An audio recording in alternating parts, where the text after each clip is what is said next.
حبيب الله। আসসালামু আলাইকুম ওয়া রাহমাতুল্লাহি ওয়া বারাকাতুহু। কেমন আছেন আমার আদরের কলিজার টুকরা আপুরা? আল্লাহ সবাইকে ভালো সুস্থ রাখার তৌফিক দান করুন, এই দোয়া সবসময় করছি। আপুরা, আজকে আমি পটলের গোল ভাজি রান্না করব। তো এখানে আমি গোল গোল করে কেটে নিয়েছি। তো আপুরা, ভিডিওটি শুরু থেকে শেষ পর্যন্ত দেখতে থাকুন ও সঙ্গেই থাকুন। আপুরা, গোল করে পটলের ভাজি আমি একটা কড়াইতে বসিয়ে দিয়েছি। এবারে আমি দিয়ে দিব পেঁয়াজ কাটা,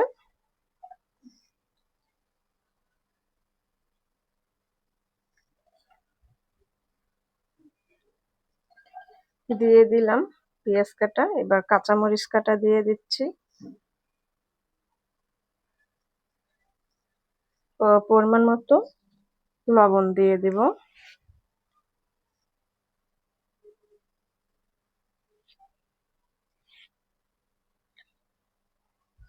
দিয়ে দিব সরিষার তেল,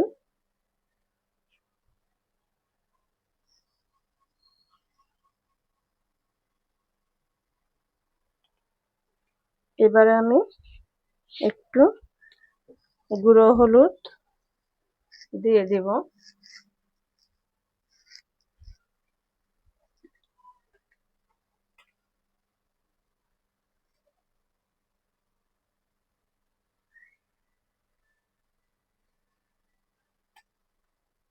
গুঁড়ো হলুদ দিয়ে দিলাম, দিয়ে দিব জিরা গুঁড়ো,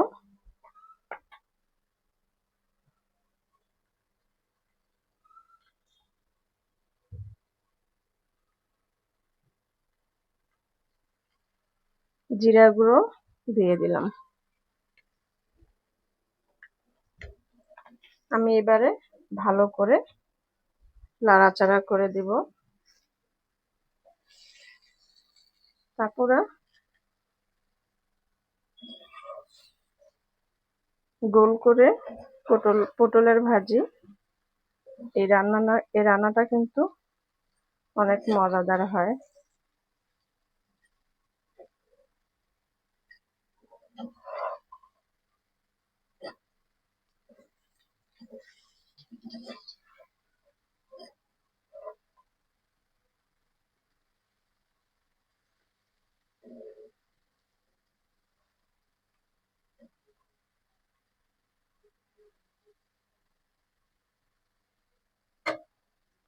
তো আমি এখন একটু সামান্য পানি দিব,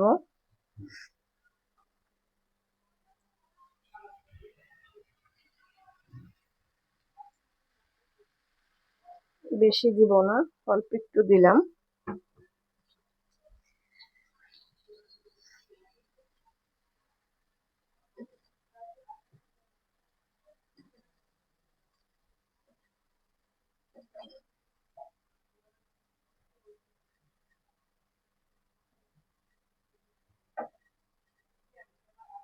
তো এবারে আমি ঢেকে দিব।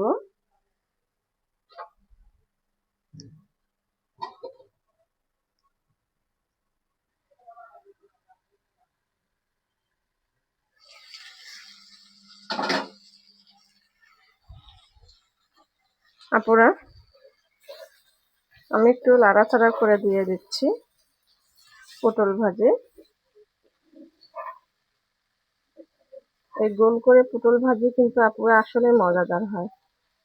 তো আপনারা খেয়েছেন কিনা আর খেতে পছন্দ করেন কিনা একটু কমেন্ট বক্সে জানাবেন। ঠিক আছে আপুরা?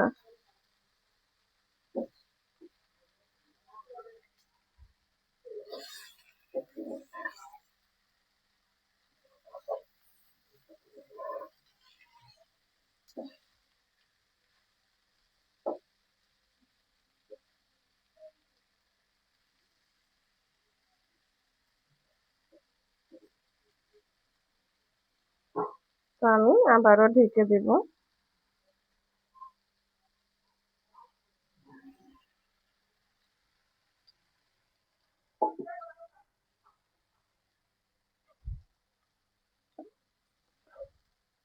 গোল করে পটল ভাজিগুলো আর একটু লাগবে সিদ্ধ হতে, প্রায় হয়ে আসছে। আর এই গোল ভাজিটা কিন্তু একদমই সময় লাগে না, অনেক তাড়াতাড়ি হয়ে যায়। আপনারা দেখুন মাশাআল্লাহ কত সুন্দর একটা কালার আসছে। আর এই গোল করে পটল ভাজি দিয়ে কিন্তু রুটি পরোটা দিয়েও খাওয়ানো যায় বা ভাতের সঙ্গেও খেতে পারেন।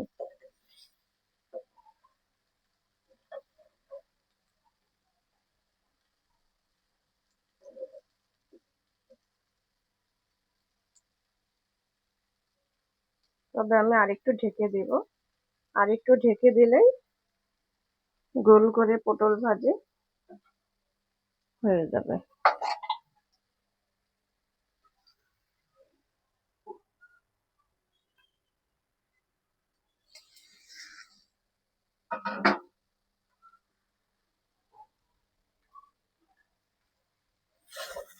ভাজি রান্নাটা হয়ে গেল।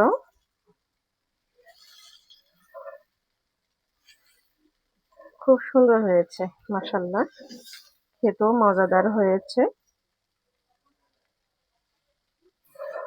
যারা পটল খেতে কম পছন্দ করেন তাদের জন্য বলতেছি, এইভাবে ভাজিটা রান্না করে খেলে দেখবেন মজাদার হবে, খেতে ইচ্ছে করবে অবশ্যই।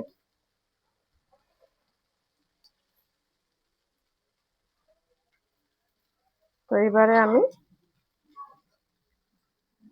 গোল করে পটল ভাজি রান্নাটা নামিয়ে নিব। আপুরা, নামিয়ে নিয়ে আসলাম গোল করে পটল ভাজি রান্না। তো আপনাদের কাছে কেমন লেগেছে পটলের গোল করে রান্না ভাজিটা অবশ্যই কমেন্ট করে জানাবেন, লাইক দিন, বেশি বেশি করে শেয়ার করে দেন আপুরা। দোয়া চাই ছোট্ট রান্নাঘর চ্যানেলটিকে সাবস্ক্রাইব করতে একদমই ভুলবেন না। যারা নতুন আপনারা দেখছেন পাশে বেল বাটনটি ক্লিক করে আমার ভিডিওর পাশেই থাকুন। সবাই ভালো থাকুন, আল্লাহ সবাইকে সুস্থ